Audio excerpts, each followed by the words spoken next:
Thank you for listening to Dharma Talk from One Mind Dharma. My name is Matthew Sokolov, and I am sitting here with Elizabeth Sokolov. And Elizabeth Hay Sokolov. And if you want to find out more about us, you can visit www.oneminddharma.com. And you can always email us at info@oneminddharma.com. We love to get your questions or feedback. You can visit us on Twitter at One Mind Dharma, or Instagram at One Mind Dharma, or Facebook at One Mind Dharma. In fact, you could probably go to at One Mind Dharma on most things and you'll find us. So come interact with us. We do offer daily guided meditation emails. There are meditations that come every weekday directly to your inbox. You sign up, and every morning at 3 a.m. Pacific time, 6 a.m. Eastern Standard Time, is that what it's called? You get an email with a guided meditation that you can just click on. They're about 10 to 15 minutes, and they investigate different things like mindfulness and compassion. And we've gotten a lot of great feedback and people that have really built a daily practice from sitting with them every morning. So you can find out about that at oneminddharma.com/daily, DAILY. And that's enough self-promotion for now. Maybe more later. So for those of you just joining us, Dharma Talk is just a podcast where we like to talk about the Dharma. And it came from just us realizing that our conversations that are about meditation and mindfulness and Buddhism may actually be of use, and to not offer a formal Dharma talk, but a casual conversation. And we've talked about a lot. It's interesting. We talked about a lot of different things and different topics, but it seems like we get really specific sometimes. So we're going to return to kind of a basic practice of compassion, which is a vague topic, and we could probably have like a year's worth of episodes on something like compassion. Absolutely. But compassion and the role. I remember, so we were talking recently, not that recently, like a couple months ago, about how the first noble truth is that there is dukkha, or pain or suffering or dis-ease. And that's the very first noble truth, like the very first of that kind of core teaching of Buddhism. So knowing that, without diving into the other noble truths, that life's full of pain and suffering for all, and dissatisfaction for all of us, it follows that compassion is an important practice. There's that much pain and discontentment. We better meet it with something. Yeah, and not, what most of us have been meeting it with by the time we come to practice, which is anger or resentment, or stuffing down the pain, or covering it up with behaviors or work or drugs and alcohol. Yeah, I thought we could just start briefly with what compassion is and what it isn't. I was just teaching at the treatment center that we work at today and talking to them about compassion. And people who are in treatment usually have a lot of suffering that they need some compassion to meet. So I think the topic was really applicable to them, and they all had some really interesting things to say about it. But one thing that came up, which always comes up, is that compassion is different than pity or sympathy. Pity or sympathy removes us from the other person or from ourselves even. It has a quality of looking down upon. Whereas compassion is really to be with suffering, to be with pain, and to respond to it with kindness, and not with aversion, and also not with clinging. You don't want to get hooked in and overwhelmed by the pain, but you also want to be with it. You want to be present for it and meet it with some kindness and care. Often one of the compassion phrases that I offer is, may I care about this suffering? It's really simple. Just, may I care about my own pain? May I care about someone else's pain? Yeah, I think the pity thing, someone said that somewhere we were recently, they were talking about compassion, said, I just feel bad for them and all they've gone through, and it was kind of like an us and them thing, and it felt a little bit like pity in a way. And it can be tricky because pity is actually what they call the near enemy of compassion, in that it fools us. We think it's like a wholesome quality and it feels like compassion, but I love that explanation that compassion's unifying or bringing people together, and pity is often has like a quality of separation to it. The word compassion literally translates in Latin as to suffer with. So I don't even necessarily, I think that there's this kind of colloquial use of the words the words compassion and compassionate, meaning caring, is what they mean, or loving, or maybe even like gentle or kind or something.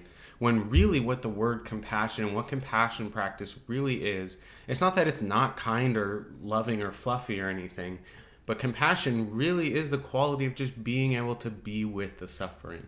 Now that takes like an attitude or tone of kindness, of course, but we can have a tendency to overcomplicate it. Like, how do we respond to it, and what do we do, and how do we fix the pain? When really compassion is just learning to open the heart and be in those moments of pain and unpleasantness. And as we do it over and over again, see that that unpleasantness isn't going to kill us. Also, just one more thought on that is, if we could really be with the pain and suffering, that would be so far from most of us. We all avert from, it's natural. Oh, without a doubt. So like this need to make it more than that, I fell into that myself, where it was, what exactly does it feel like and look like, and trying to figure it out, when I really do think it's as simple as being with the suffering, and not being near it or seeing it, but being with it, right? Like I picture that image of like putting my arm around someone, being with the suffering. What a change from our natural kind of instinct to push away from the pain. Absolutely. So I apologize if I've told this story on this podcast before, but it's just so relevant here. Such a good story. I don't know what story it is. It's not. About a year ago, a little over a year ago, I had my wisdom teeth pulled. And it wasn't under general anesthesia. It was just under local.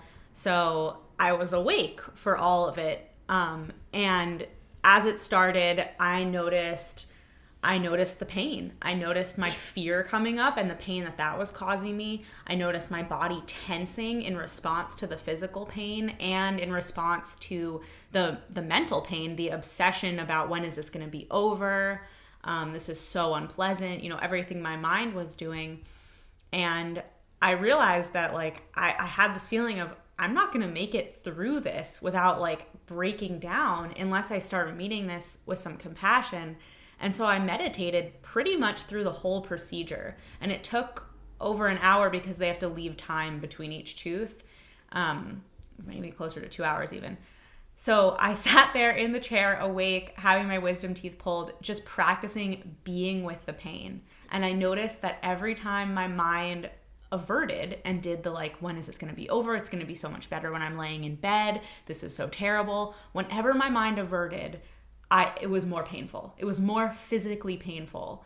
And whenever I was able to just like, I imagine it as just my whole body softening into it, because that's how it felt. My whole body would physically relax. I would stop tensing. I would stop sweating as much. My heart rate would go down. And this only happened for, I wish I could say I was like that for the rest of the period that my teeth were being pulled, but it wasn't. It was like a brief moment of that, and then like a couple moments of the pain and the response to the pain and all the suffering, and then like a couple moments of compassion. And as it went on, I was more and more able to keep being with the physical pain and the mental pain of having my wisdom teeth pulled. But it's such an extreme example. Like even in the midst of really intense physical pain, I was able to have compassion and notice the softening of my body, of just being with it. There wasn't anything that I needed to do or say. I was offering myself phrases some of the time, may I be with this, may I care about this. But really it was just the act of being there with it without averting and without hooking into this is so terrible, woe is me. It made it so much better. So question regarding that, loaded question regarding that. Could you maybe like touch, I have this, that's a really good, like you're practicing compassion towards yourself in those moments, and that's a really like dramatic moment, of course, in the amount of pain. But in that moment, that the pain's not going to stop, essentially. Yeah. Right? Like, it's not like, when we go through a breakup and we're like, oh, maybe if we practice compassion, it'll stop the pain kind of thing. That we know it's not the pain, the actual trigger for the pain is not, the stimulation's not going to stop in that moment. And there's a difference between practicing compassion so it gets rid of the pain, and practicing compassion so you can be compassionate and be with the pain. Yeah. That's a really good example, because there probably were moments of delusion where it's like, oh, maybe like I can stop the pain, kind of. Oh, there were completely moments of delusion where I was like, oh, if I just soften into this enough, the physical pain won't be as overwhelming. And like, of course. And to some extent that was true. The physical pain did feel a little bit better. It took the edge off a little bit when I was softening to it. But yeah, I could not actually change it. None of my meditation was going to stop my teeth from being pulled. Yeah, and I think that there's a big something important there in the intention Absolutely. of compassion. As far as I find myself in moments on retreat or doing compassion practice or in moments of pain where I think the same thing, like, oh, if I just have compassion towards this, it'll be all better, or it won't be as bad or something. Mm-hmm. When the truth is I should have compassion, like the truer, more wholesome, I think, intention should be, if I can come to compassion with the intention of, oh, may I just be with the pain, is much more ideal and I think wholesome.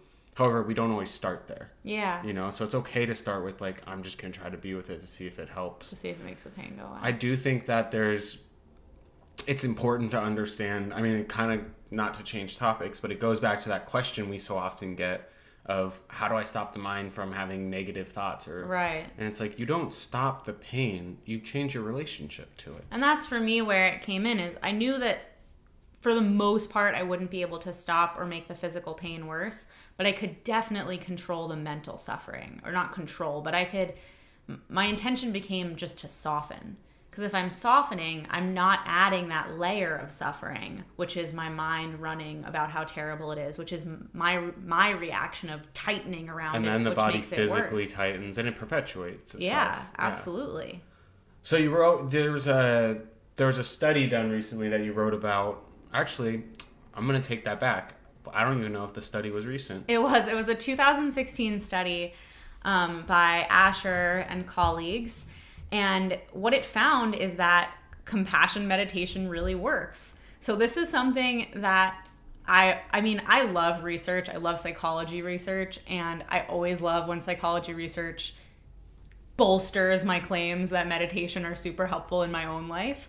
And I could give you a million of my own examples of why it works without needing research to show me that. But it's always really awesome when I can read a research study and have it demonstrate something that I've already been feeling. So I'm what confirmation bias? No, I'll be like on Facebook, or someone will send me an article on the One Mind Dharma Facebook page of like, oh, did you see this study that like meditation can help reduce stress? And I'm like, duh. And yeah, and that's my response. I'm not saying that's right or anything. I don't say that to anyone, of course, but my like kind of gut reaction is like, yeah, duh. Like I know that. Why? I don't need a study to tell me that. But at the same time, I do appreciate logic and rational thinking, and obviously anecdotal evidence isn't necessarily make something true. Yeah. And that is evidence across many different things, like, cults, for example. Like, just because someone has an experience doesn't mean it's scientifically true. So, but it's funny, I have when I see a study, I'm like, yeah, we already know, like, meditate. You'd already know that. You don't need a research study to tell you. But it is interesting to see the ways in which it's kind of confirmed that these things can have an impact. It makes us feel better about... Absolutely. It makes me not wonder as much, I guess. So what I particularly loved about this study is that it talked about compassion both as a feeling or a quality and as an action, compassionate action, which I think is really cool, because often in Buddhism we talk about both. We talk about the quality versus the actual way of doing that in the world. And so what this study did is it had people meditate. It had one group of people meditate for 20 minutes every day, and they downloaded an app onto an iPod Touch, actually, so I think they couldn't do anything else on it. And it was a different guided meditation every day about compassion. And then they had another control group who did a control activity that it was a fake oxytocin spray. So they told them that this oxytocin spray would make them feel more compassionate, just to control they didn't want the people in the compassion group to think, oh, I'm doing compassion meditation, so I'm going to be more compassionate. They wanted both the groups of people to have the expectation that they would be more compassionate. And what they did is they had them look at every day these profiles of people in need. So it was a picture and a bio about someone who was in distress, and they were being paid for their participation in this study. And what they could do is they were given the ability to donate to one of these bios, one of these people, every day if they wanted. However much money they were earning, they could donate to a person. And they found that the group of people who were meditating were more likely to donate to the people. They were more likely to donate more money to this bio and this story about someone in distress. So they were more likely to take compassionate action towards someone else who they saw was suffering. Likewise, they also measured people's feelings of tenderness, which they thought might be related to compassion. They thought this feeling of being tender towards someone might be related to compassion. So what they found was that the group who meditated had more feelings of tenderness at the end of the study, which was about 6 weeks long. So not only did it affect their action, but it affected the quality or their mental state, their way of being with someone suffering, which was tender towards it, rather than aversive or maybe hooking in. So I think that's a really cool piece of research, that compassion meditation really does work. 20 minutes of compassion meditation for 6 weeks might make you more able to respond with some kindness and caring to someone else's suffering. Yeah, I like that study because it's not just like, oh, here's what the brain looks like on meditation. It's a very clinical study. But here's like and it's a very I know it is a weird way to put it, but it's very pragmatic study. Absolutely. Not that for any other reason other than I can relate better to feeling tender or giving than I can to knowing what neurons are firing in my brain. But it's also interesting because, was it 20 minutes a day? It was 20 minutes a day, but I'm assuming they did not have perfect adherence to that. People were given $1 for every time they meditated. So there was some incentive to meditate every day because you would earn more money that way. But you obviously it's crazy what people will do for $1. But you I'll meditate for $1. Have the opportunity, you have the choice not to do the meditation. I think they had pretty high adherence in both the categories. But even so, 20 minutes a day, we all have 20 minutes a day to spare. Don't watch that extra TV episode or get out of bed 20 minutes earlier or whatever it is. And I know this isn't in adherence with the study, but even 10 minutes a day. I was going to say that. But for 6 weeks, right? Yeah. Has an effect that is measurable. Yeah, absolutely. So, that also is the other piece I love about it. And when we have, I've seen some of the studies before and they're they meditate, they're following up with people. It's a year-long study or something like that. And that's beautiful as well. But just to see how short of a period of time that really is. I've read studies that show results of meditation after just 3-week courses. I've also seen ones that show results before and after a period of meditation. Yeah. So, this is my own conjecture, but I would bet that you could do shorter meditation for a shorter period of time and you would probably have similar results. That, you don't need to be living on an ashram or something to get the benefits of compassion meditation. Yeah, absolutely. So check out that post. It's at oneminddharma.com/compassion. We thought we'd answer a question here at the end. Just someone asked it on Facebook, and then someone asked it to us on Twitter a while ago too. And we've gotten it quite a bit, or had many discussions about it, either amongst ourselves or with friends or with students. And that is Buddhism a religion? Great question. Is it? My question is, does it matter? Yeah. That's my issue. Can call it whatever you want.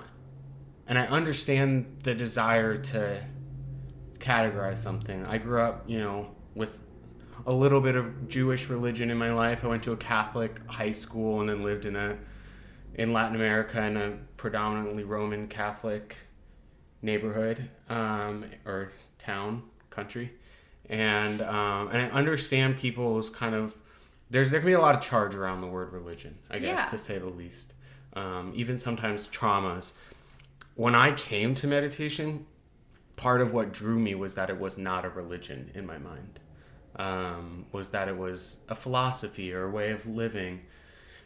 There's it's non-theistic. Yeah, but there's no. But I always say I was a sociology major in college, and as far as sociology is concerned, Buddhism is completely a religion. Yeah. It's not really even up for that much debate. It's what we call a non-theistic religion, meaning there's no creator, or emphasis on a creator. However, there are deities and gods in Buddhism. I mean, I think you can keep them as a working hypothesis if you're not too sure about that. But when you read the Buddhist suttas, they're full of deities. In the Mahayana traditions, full of deities and praying and offerings. And then there are schools like some of the Theravadan schools. There's even things that have been kind of adapted, like MBSR, which I know isn't like necessarily Buddhism. But there are a ton of teachings that don't, require any belief in any deities. I myself am an atheist. Me too. And I still consider Buddhism a religion. I joke that if you think Buddhism's not a religion, go on a meditation retreat and stay for the chanting late at night, because it gets religious. And I actually I like the chanting. I'm not against it. But to me, the important question there is the first thing you said. Actually, the only thing you've said about this, because I've been talking the entire time, is that why? Like, why does it? I think for a lot of people, the why matters because they're anti-religion because of bad experiences with religion, or That's how I was. Yeah, and I think that's okay. We bring to everything that we do the history of ourselves, and so if you come to something with a bad history about religion, then you don't need to look at it as a religion. It can be about your perspective. You don't need to be deluded about something. But when I teach, we teach Buddhist meditation, and when I teach at treatment centers or schools, I teach everything I would that's Buddhist. I just take the Buddhist words out of it, because I think that when you do just straight mindfulness, as it's been adapted really secularly, you lose some of the important ethics and some of the important heart practices. So I think there's a way to maintain all of that and teach it in a really secular way without using the wording of Buddhism, but retain the core of the practices. And I do that because I know that people have this question or people have this issue with religion. And my response is, if I could make this more accessible to more people, why would I not try? Yeah, and I think there's a place where even English language words work better than the Pali words or Sanskrit words. Yeah. Just as an example, at the treatment center, those people are mostly relatively new to meditation. We've had quite a few people actually who have had a meditation practice.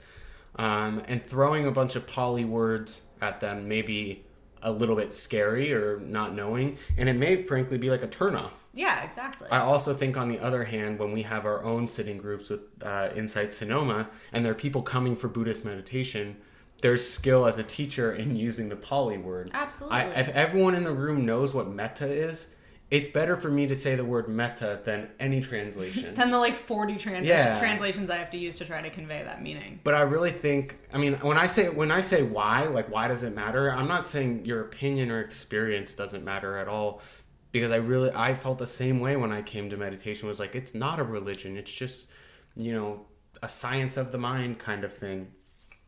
And that was what drew me to it, and I'm grateful for that kind of perception that I had. But what I mean is, I really hope that no one's out there no practitioners at least, maybe leave it up to the scholars to argue. But as far as practicing, I can't think of a way in which, at this point in my practice, calling it a religion versus a philosophy, or a philosophy versus a religion, actually affects my practice or my awakening. And I actually think that question can be a really good point of practice to let go of that need to know and analyze and just actually rest in the practices that are being offered. And I know that sounds a little bit like bypassing. Like just don't look at it and follow us. But I really think that it's just not, whether you know, whatever you want to call it. I mean, it doesn't really change it. A really good example of what you call it is, it only began being called Buddhism in the last few hundred years. It was Dharma before that. That Buddhism is a relatively new word. Yeah. It's not, you know, it's not Buddhism. It's not about the Buddha. It's about awakening. Dharma. It's about the Dharma, the path. And, you know, the word Buddha comes from the awakened one. But it's not about the awakened one. It's about the Dharma. Yeah. So, you know, there are those little things too. I think it's a good question, in that if you're asking that, it's such a beautiful kind of fertile ground for practice. To investigate what, like you said, what, I know for me, what attachments or grasping or clinging or aversion or fixed views do I have about a philosophy versus a religion? Yeah, absolutely. So I did want to say something, and I forget what it is, so I guess I won't say it. But Great. You can visit us at www.oneminddharma.com, and you can email us at info@oneminddharma.com. And I remember now. What? How exciting. We have a new podcast. Oh yeah, we that do. May or may not be actually up in iTunes and Stitcher and Google Play and stuff by the time this episode comes out. But I'm hoping it will be. It's mindful relationships. It's kind of our passion, is really looking at mindfulness in relationships. We have a lot of stuff going on around that, just with Practice for Two course and a lot of our writing and people we work with and stuff. And we teach a class in Sausalito, Engaged Mindfulness, looking at kind of taking the practice off the cushion and interacting with other people. So we have a new podcast coming out. You can check that out. When the link will be up at oneminddharma.com/couples, COUPLES. That's all I have. If you have any questions, you can email us. If you want to be a guest on the show or request a guest or anything like that, send us an email. We always love hearing from you. And did I miss anything? Oh, no, I was just going to leave an Easter egg at the end of this episode for our dedicated listeners. And that is that before we started this episode, Matt started to shave his head. And the clippers died a little way through. So I've done this whole episode looking at him with his head like shaved on top and full hair on the sides. So you can imagine that as you listen to this. You can email Elizabeth at oneminddharma.com and she'll send you a picture. Oh, I so will. Oh my God. All right. Thank you for saying that. And we will see you all next week.